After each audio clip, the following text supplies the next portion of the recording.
स्वागत है आप सभी लोगों का आज की इस वीडियो में। आप सभी लोगों को पता ही होगा कि हमारी आरआरबी एनटीपीसी की पीवाईक्यू सीरीज चल रही है, जिस सीरीज में आज ये हमारा 9वां प्रैक्टिस सेट रहने वाला है। तो चलिए चलते हैं आज के सेट नंबर 9 के पहले प्रश्न की तरफ। तो पहला प्रश्न है हमारा, नोबेल पुरस्कार प्रदान करने वाली संस्था स्वीडिश अकेडमी किस क्षेत्र से संबंधित है? तो जो नोबेल पुरस्कार प्रदान करती है स्वीडिश अकेडमी, ये आपका साहित्य में नोबेल जो है ये प्रदान करती है। अगर हम स्वीडिश एकेडमी की बात करें तो जो नोबेल प्राइज़ है सबसे पहले ये प्रथम बार 1901 में दिया गया था।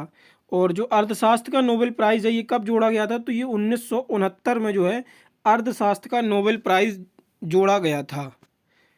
आगे हम बात करते हैं 2024 के नोबेल पुरस्कार की। अगर हम शांति के क्षेत्र में बात करें तो नियोन हेज़नाओ को दिया गया था और साहित्य में हांगकांग को दिया गया था।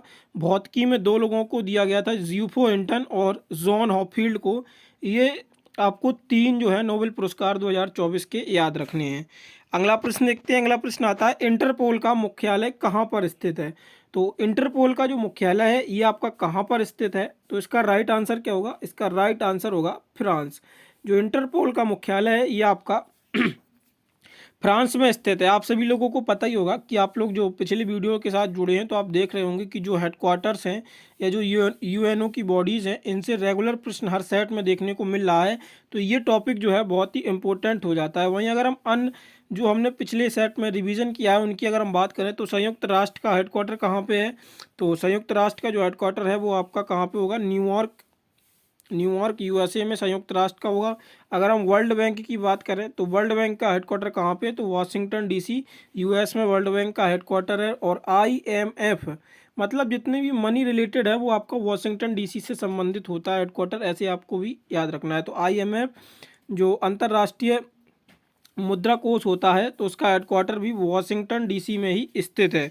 वहीं अगर हम जिनेवा की बात करें तो जिनेवा में कौन कौन से हेडक्वार्टर स्थित हैं? एक तो आपका WHO यानी कि वर्ल्ड हेल्थ ऑर्गेनाइजेशन और WTO वर्ल्ड ट्रेड ऑर्गेनाइजेशन का जिनेवा स्विट्जरलैंड में हेडक्वार्टर स्थित है। वहीं न्यूयॉर्क में एक और हेडक्वार्टर स्थित है, वो है आपका यूनिसेफ का हेडक्वार्टर। किसका? यूनिसेफ का जो हेडक्वार्टर है ये आपका न्यूयॉर्क में स्थित है। और इंटरनेशनल कोर्ट ऑफ जस्टिस का जो हेडक्वार्टर है ये कहाँ पे पड़ता है?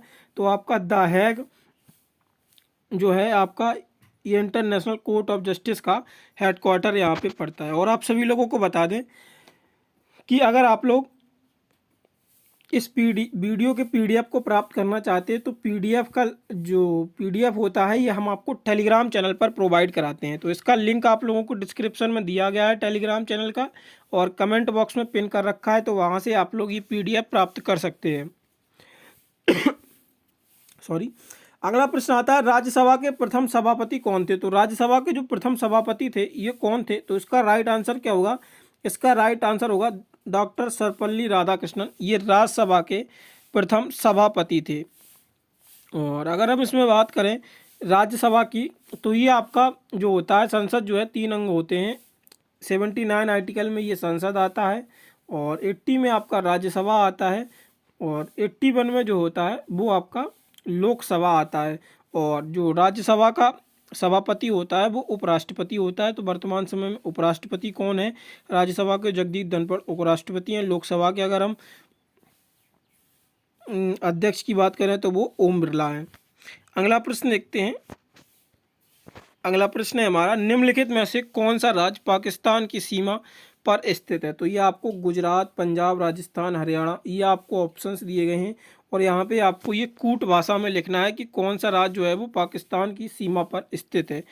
अगर हम ये देखें तो इससे पहले हम यहाँ पे इस मैप को देखते हैं पहले। तो यहाँ पे आपको ये पाकिस्तान दिख रहा होगा। तो पाकिस्तान के साथ जो सीमा साझा करते हैं, एक तो आपका गुजरात हो गया, ये आपका राजस्थान हो गया, पंजाब हो गया, ठीक है, जम्मू कश्मीर, लद्दाख, ये आपको दिख रहे होंगे, ये आपके पाकिस्तान की सीमा के साथ बॉर्डर बनाते हैं। अगर हम भारत की बात करें तो भारत जो है वो 7 देशों के साथ अपनी सीमा साझा करता है। एक तो इसमें पाकिस्तान हो गया आपका, दूसरा यहाँ पे अफ़गानिस्तान हो गया, तीसरा यहाँ पे चाइना आता है, नेपाल, भूटान, बांग्लादेश और म्यांमार। तो ये आपके 7 कंट्री हो गए, 1 2 3 4 5 6 और 7। ये 7 कंट्री हैं जो भारत के साथ सीमा साझा करती हैं। और आप लोगों ने जो वो एक ट्रिक तो पढ़ी होगी बचपन में एमबीए, तो इसी हिसाब से हम याद रखते हैं। ये क्रम है, मतलब सबसे ज़्यादा बांग्लादेश की या फिर चाइना की इसी क्रम में है। तो बांग्लादेश के साथ हम कितना बॉर्डर शेयर करते हैं, तो बांग्लादेश के साथ जो हम बॉर्डर शेयर करते हैं वो 496.7 किलोमीटर का हम बॉर्डर बांग्लादेश के साथ शेयर करते हैं। वहीं चीन के साथ अगर हम बात करें तो 3488 किलोमीटर हम ये चीन के साथ बॉर्डर शेयर करते हैं। और पाकिस्तान के साथ हम 3323 बॉर्डर शेयर करते हैं। ये तीनों के तीनों इंपॉर्टेंट हैं, ये पूछ लिए जाते हैं। और सबसे कम हम किसके साथ शेयर करते हैं, तो सबसे कम जो है वो हम अफगानिस्तान के साथ शेयर करते हैं। ये डाटा आपको याद रखना है। अब आते हैं हम अपने प्रश्न की तरफ। तो प्रश्न हमारा अब यहाँ से आपको क्लियर हो गया होगा कि पाकिस्तान के साथ सीमा कौन साझा करता है। तो गुजरात, पंजाब, राजस्थान, यानी कि 1 2 और 3 नंबर जो कूट है ये आपके पाकिस्तान के साथ सीमा साझा करते हैं। तो अब आपको यहाँ पे देखना है कि किस कूट में 1 2 3 दिया गया है। यहाँ पे 1 2 4 दिया गया, हरियाणा तो साझा नहीं करता है। 4, फिर यहाँ पे 4 आ गया हरियाणा, तो 2 3 4 ये भी नहीं है। तो 1 2 3 यानी कि गुजरात, पंजाब और राजस्थान, इसका राइट ऑप्शन होगा ऑप्शन नंबर डी। ये पाकिस्तान के साथ सीमा साझा करते हैं। अगला प्रश्न आता है, भारत में दूसरा सर्वोच्च संवैधानिक कार्यालय कौन सा होता है। तो मतलब ये बताया गया है कि जो सबसे सर्वोच्च होता है वो तो राष्ट्रपति होता है। इसके बाद जो क्रम वरीयता है उसमें दूसरे नंबर पर किस कार्यालय को वरीयता दी गई है। तो इससे पहले हम आंसर इसका देखें, तो पहले हम यहाँ पे डिस्कस करते हैं। तो ये आपका है सर्वोच्चता का वरीयता क्रम। राष्ट्रपति सबसे पहले नंबर पर आता है, भारत का सर्वोच्च पद है जो देश का संवैधानिक प्रमुख होता है। इसके बाद उपराष्ट्रपति आता है। और आपको पता ही होगा कि राष्ट्रपति के अनुपलब्ध होने पर राष्ट्रपति के जो कार्य होते हैं वो उपराष्ट्रपति ही निर्वहन करता है। इसके बाद तीसरे नंबर पर प्रधानमंत्री आता है, चौथे नंबर पर राज्यों के राज्यपाल और पाँचवें नंबर पर पूर्व राष्ट्रपति। ये आपको क्रम याद रखना है। 5 तक अगर आप लोग याद नहीं रख सकते तो 3 तक तो आपको याद रखना ही होगा, राष्ट्रपति, उपराष्ट्रपति, इसके बाद प्रधानमंत्री आता है। ये वरीयता क्रम बहुत ही इंपॉर्टेंट है। तो चलिए आप चलते हैं प्रश्न की तरफ। तो प्रश्न यहाँ पे क्या है, तो भारत में दूसरा सर्वोच्च, तो पहला यहाँ पे तो राष्ट्रपति हो जाएगा, इसके बाद दूसरा उपराष्ट्रपति होगा, तीसरा आपका प्रधानमंत्री होगा, चौथा राज्यपाल होगा। ये आपको याद रखना है। तो इसका राइट आंसर क्या है, इसका राइट आंसर है ऑप्शन नंबर सी। अगले प्रश्न की तरफ चलें उससे पहले आप लोगों को बता दें, अगर आप लोग स्टैटिक जीके के लिए परेशान हो रहे हैं तो आपके लिए वन स्टॉप सॉल्यूशन है हमारी स्टैटिक जीके की ई बुक। आप इसे परचेज कर सकते हैं। इसमें हमने 50+ इम्पोर्टेंट जीके के टॉपिक का कंपाइलेशन कर रखा है जो कि आपके रेलवे, एसएससी और जो आपके other defence and states exams हैं और बिहार पुलिस, यूपी पुलिस हो गया, इनके लिए आपका वन स्टॉप सॉल्यूशन रहने वाली है हमारी स्टैटिक जीके की ई बुक। इससे बाहर स्टैटिक जीके में टॉपिक बन ही नहीं सकता है। तो इसका प्राइस जो है वो मात्र 49 रुपये रखा गया है। इसका लिंक आप लोगों को डिस्क्रिप्शन में दिया गया है, तो वहाँ से आप इसे परचेज कर सकते हैं। अगले प्रश्न की तरफ चलते हैं। अगला प्रश्न है हमारा, बनारस हिंदू विश्वविद्यालय का शिलान्यास करते समय निम्नलिखित में से किसने कहा था कि भारत का उद्धार तब तक संभव नहीं है जब तक कि आप अपने गहनों को उतार न डालें और भारतवासियों के भलाई के लिए एक ट्रस्ट न रख दें। तो इसका राइट आंसर क्या होगा, ये महात्मा गांधी ने इस कथन को कहा था। अगर हम बात करें तो बनारस जो हिंदू विश्वविद्यालय है इसका जो स्थापना की गई थी ये पंडित मदन मोहन मालवीय के द्वारा, किसके, पंडित मदन मोहन मालवीय के द्वारा इसकी स्थापना की गई थी। और इसी से एक और इम्पोर्टेंट प्रश्न बनता है कि गांधी जी ने पहली बार पब्लिक अपीयरेंस कब दी थी। तो गांधी जी की जो दक्षिण अफ्रीका लौटने के बाद भारत में पहली पब्लिक अपीयरेंस हुई थी वो आपकी 1916 में ही बनारस हिंदू विश्वविद्यालय के उद्घाटन के समय ही फर्स्ट पब्लिक अपीयरेंस हुई थी 1916 में। ये इंपॉर्टेंट प्रश्न बनता है, ये सीजीएल में भी पूछा जा चुका है आपका प्रश्न, और एनटीपीसी का तो प्रीवियस ईयर है ही, और एसएससी एग्जाम में भी इंपॉर्टेंट प्रश्न ये बनता है आपका। आयतन की दृष्टि से विश्व की सबसे बड़ी मीठे पानी की झील कौन सी है। तो इसका राइट आंसर क्या होगा, तो इसका राइट आंसर जो है वो आपका होगा बैकाल झील। अगला प्रश्न आता है, विदेशी धरती पर फहराया जाने वाला भारतीय ध्वज 1907 में बीकाजी कामा द्वारा डैश में फहराया गया था। तो ये कहाँ पे, जर्मनी के जो स्टटगार्ट जगह है, कहाँ पे, स्टटगार्ड जो जगह है वहाँ पे इस तिरंगे को फहराया गया था। और इससे एक और प्रश्न बनता है कि इस तिरंगे को तस्करी कर कौन भारत लाया था, तो इंदुलाल याग्निक जी थे, इस तिरंगे को तस्करी कर भारत ले आए थे। अगला प्रश्न आता है महाराष्ट्र के पारंपरिक लोक नृत्य रंगमंच के नाम से भी पहचान कीजिए। तो महाराष्ट्र का ये पारंपरिक जो लोक नृत्य है ये रंगमंच के रूप में जाना जाता है, तो ये कौन सा होगा, तो इसका राइट आंसर होगा क्या, तमाशा। तमाशा ये महाराष्ट्र का है। और अगर हम महाराष्ट्र के अन्य लोक नृत्यों की बात करें तो उसमें पहले आता है लावणी, लावणी के बाद आता है आपका लेजिम, लेजिम के बाद आता है कोली, और कोली के बाद आता है आपका नकटा। ये आपके और अन्य जो है महाराष्ट्र के लोक नृत्य हैं। अगला प्रश्न देखते हैं। अगला प्रश्न है डब्ल्यू का आविष्कार किसने किया। तो डब्ल्यू का जो आविष्कार है वो टिम बर्नर्स ली के द्वारा किया गया था। और डब्ल्यू का फुल फॉर्म क्या होता है, तो डब्ल्यू का जो फुल फॉर्म होता है वो वर्ल्ड वाइड वेब, ये डब्ल्यू का फुल फॉर्म होता है। अगला प्रश्न देखते हैं। हम्पी में विरूपाक्ष मंदिर को समर्पित है। तो हम्पी का जो विरूपाक्ष मंदिर है ये किस भगवान को समर्पित है, तो इसका राइट आंसर क्या होगा, तो इसका राइट आंसर होगा भगवान शिव को ये हम्पी का विरूपाक्ष मंदिर समर्पित है। यह बादामी के चालुक्य का स्मारक है और ये हम्पी में तो स्थिति है, तो ये बादामी के चालुक्य के द्वारा इसको बनवाया गया था विरूपाक्ष मंदिर को। 1 फरवरी 2019 को अंतरिम केंद्रीय बजट किसने पेश किया था, तो इसका राइट आंसर क्या होगा, इसका राइट आंसर जो होगा वो आपका होगा पीयूष गोयल के द्वारा 1 फरवरी 2019 को अंतरिम केंद्रीय बजट पेश किया गया था। और अभी जो बजट पेश हुआ है फुल बजट 2025 में जो पेश किया गया फरवरी को, ये किसके द्वारा, तो वो वित्त मंत्री निर्मला सीतारमण जी के द्वारा इसको पेश किया गया था। भारत के किस राज्य में सर्वाधिक कोयला भंडार है, तो इसका राइट आंसर क्या होगा, तो इसका जो राइट आंसर होगा वो आपका होगा झारखंड। अगर हम इसमें राज्यों की बात करें, टॉप 3 कोयला उत्पादक राज्यों में किसका नाम आता है, तो सबसे पहले आपका तो एक तो उड़ीसा आ जाएगा, यहाँ पे ये गलत टिक लग गया है। तो भारत के किस राज्य में सर्वाधिक कोयला भंडार है, तो उसका राइट आंसर ये आपका जो होगा वो उड़ीसा होगा। तो अगर हम राज्यों की टॉप 3 की बात करें तो सबसे पहले उड़ीसा आएगा, इसके बाद दूसरे नंबर पर आपका आता है छत्तीसगढ़। कौन सा आता है, दूसरे नंबर पर आपका आता है छत्तीसगढ़, तीसरे नंबर पर आपका आता है झारखंड। तो पहले नंबर पर उड़ीसा कोयला उत्पादक में, दूसरे नंबर पर छत्तीसगढ़ और तीसरे नंबर पर झारखंड।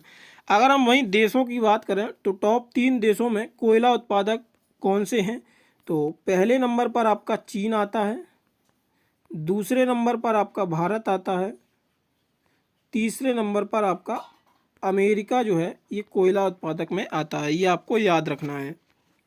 निम्नलिखित में से कौन सा भाभा परमाणु अनुसंधान केंद्र द्वारा संचालित परमाणु अनुसंधान रिएक्टर है, तो इसका राइट आंसर क्या होगा, इसका राइट आंसर होगा ध्रुव। अगला प्रश्न आता है 1857 के विद्रोह का तत्कालिक कारण बने ग्रिसल्ड कारतूसों का उपयोग करने वाली एनफील्ड राइफलों को पेश करने के लिए कौन जिम्मेदार था, तो इसका राइट आंसर होगा हेनरी हॉर्डिंग जो था, उसी ने ये एनफील्ड राइफल थी जो चर्बी वाले कारतूस थे, इसको इंट्रोड्यूस किया था हेनरी हॉर्डिंग ने। अगला प्रश्न आता है भारत के मुख्य न्यायाधीश कौन है, तो भारत के जो वर्तमान समय में मुख्य न्यायाधीश हैं ये आपके संजीव खन्ना है। एक सुरक्षित ई भुगतान विकल्प प्रदान करने के लिए प्रयास में आरबीआई ने डैश लॉन्च किया है, तो ये आरबीआई के द्वारा एक ऐप लॉन्च किया गया था, तो इसका नाम क्या है, तो इसका नाम होगा विजन 2021। पहला आईसीसी पुरुष T20 विश्व कप का खिताब किस देश ने जीता था, तो पहला जो पुरुष आईसीसी विश्व कप का खिताब था ये भारत ने जीता था। और T20 की शुरुआत भी इसी वर्ष हुई थी। जो पहला T20 का जो मेडन गेम था यानी कि पहला गेम था उसकी शुरुआत ही 2007 में हुई थी और वो भारत ने जीता था। खेला कहाँ पे गया था, तो ये आपका दक्षिण अफ्रीका में खेला गया था और MS धोनी की कप्तानी में ये हमने जीता था। वहीं दूसरा अगर हम T20 वर्ल्ड कप की बात करें तो अभी हाल ही लेटेस्ट में हमने 2024 में जीता, जिसमें कप्तान जो थे वो रोहित शर्मा थे। निम्नलिखित में से कौन CFC में शामिल है, तो यहाँ पे आपको बताना है CFC जो क्लोरोफ्लोरोकार्बन्स गैसेस होती हैं इसमें कौन सा पाया जाता है। जो शीतलक द्रव्य होते हैं ये आपके CFC में शामिल होते हैं। कंप्यूटर क्षेत्र में फोर्ट्रॉन का अर्थ क्या है, तो कंप्यूटर के क्षेत्र में जो फोर्ट्रॉन होता है इसका अर्थ क्या होता है, ये आपका ऐसे लिखा जाता है फोर्ट्रॉन। फोर्ट्रॉन जो होता है इसका अर्थ क्या होता है, तो इसका जो अर्थ होता है वो होता है फार्मूला ट्रांसलेशन, ये फोर्ट्रॉन का अर्थ होता है। येलो वेस्ट विरोध किस देश से संबंधित है, तो येलो वेस्ट विरोध जो है ये आपका किस देश के संबंधित है, तो इसका राइट आंसर होगा फ्रांस। अगला प्रश्न आता है, निम्नलिखित में से कौन भारतीय राष्ट्रीय कांग्रेस के राष्ट्रवादी चरमपंथी नेता नहीं थे। बाल गंगाधर तिलक, ये तिलक होगा, बिपिन चंद्र पाल, सुरेंद्रनाथ बनर्जी और अरविंद घोष। तो इसमें से चरमपंथी नेता नहीं थे, तो इसका राइट आंसर क्या होगा, तो इसका जो राइट आंसर होगा सुरेंद्रनाथ बनर्जी जो थे ये चरमपंथी नेता नहीं थे। अगला प्रश्न आता है, आकाशगंगा के निकटतम जो सिर्पल आकाशगंगा है वो कौन सा है, तो इसका राइट आंसर होगा एंड्रोमेडा आकाशगंगा। अगला प्रश्न है, भारत सरकार हरियाणा में किस स्थान पर परमाणु ऊर्जा संयंत्र विकसित कर रही है, तो हरियाणा में ये परमाणु ऊर्जा संयंत्र विकसित किया जा रहा है, तो ये कहाँ पे विकसित हो रहा है, तो गोरखपुर में ये विकसित हो रहा है। गोरखपुर को आपको यूपी से कंफ्यूज नहीं करना है, ये यूपी का गोरखपुर नहीं है, ये आपका हरियाणा का गोरखपुर है। वेग v से गतिमान m द्रव्य की वस्तु का संवेग निम्न में से दिया जाता है, तो ये आपको फॉर्मूला पता ही होगा, mv², ये इसका फॉर्मूला होता है, क्या होता है, mv², ये फॉर्मूला होता है। अब देखते हैं आज का प्रश्न। आज का प्रश्न है आप लोगों के लिए, ग्लोबल इनोवेशन इंडेक्स 2024 में भारत की रैंक क्या रही थी। इस प्रश्न का आंसर आप लोगों को हमें कमेंट बॉक्स में बताना है। 66, 58, 39, 48 भारत की कौन सी रैंक रही थी ग्लोबल इनोवेशन इंडेक्स 2024 में, तो इसका आंसर आप लोग हमें कमेंट बॉक्स में बताइएगा। और ये देखते हैं, ये हमने पिछले वीडियो में हमने आपसे पूछा था, प्रैक्टिस सेट नंबर 8 का ये प्रश्न है जो हमने आपसे कमेंट बॉक्स में पूछा था। भारतीय राष्ट्रीय कांग्रेस के पहले मुस्लिम अध्यक्ष कौन थे, तो बदरुद्दीन तैयब जी जो थे ये आपके भारतीय राष्ट्रीय कांग्रेस के पहले मुस्लिम अध्यक्ष थे। और ये आप लोगों के लिए एक गिफ्ट है हमारी तरफ से कि ये हमने प्रीमियम टेलीग्राम चैनल का लिंक आप लोगों को दे रखा है इस पीडीएफ में।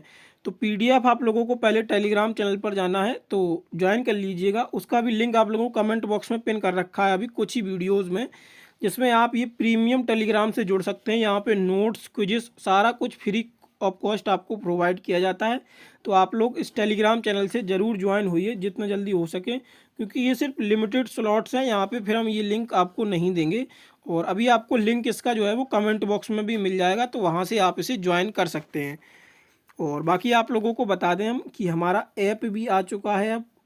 अगर आप लोग मॉक टेस्ट देना चाहते हैं एनटीपीसी के लिए, ग्रुप डी के लिए, एसएससी के जितनी भी एग्ज़ाम्स हैं, या यूपी पुलिस हो गया, बिहार पुलिस हो गया, इन सभी के मॉक टेस्ट आप लोगों को हमारे ऐप पर फ्री ऑफ कॉस्ट प्रोवाइड कराए जा रहे हैं। तो उसका लिंक आप लोगों को डिस्क्रिप्शन में दिया गया है, वहाँ से आप लोग ऐप को डाउनलोड कर सकते हैं। और ई बुक का मैंने आपको बता ही दिया, अगर आप लोग इसे परचेज़ करना चाहते हैं तो इसका लिंक भी आपको डिस्क्रिप्शन में मिल जाएगा। 49 रुपये इसका प्राइस है, तो आप इसे खरीद सकते हैं अगर आप लोग स्टैटिक जीके में परेशानी हो रही है। और बाकी ये अपडेट्स के लिए हमारे व्हाट्सएप चैनल और मेन टेलीग्राम चैनल हैं, तो इनसे आप ज्वाइन हो सकते हैं। अगर लेटेस्ट जॉब अपडेट आप लोग रेगुलर चाहते हैं तो यहाँ पे हम आपको प्रोवाइड कराते रहते हैं। और बाकी आप लोगों से एक रिक्वेस्ट है कि आप लोग चैनल को सब्सक्राइब जरूर कर लें अगर आप लोगों ने अभी तक चैनल को सब्सक्राइब नहीं किया है, और बेल आइकन ज़रूर प्रेस कर लें, और अपने दोस्तों के साथ वीडियो को ज़्यादा से ज़्यादा शेयर करें। मिलते हैं फिर और अगले मॉक में, तब तक के लिए धन्यवाद।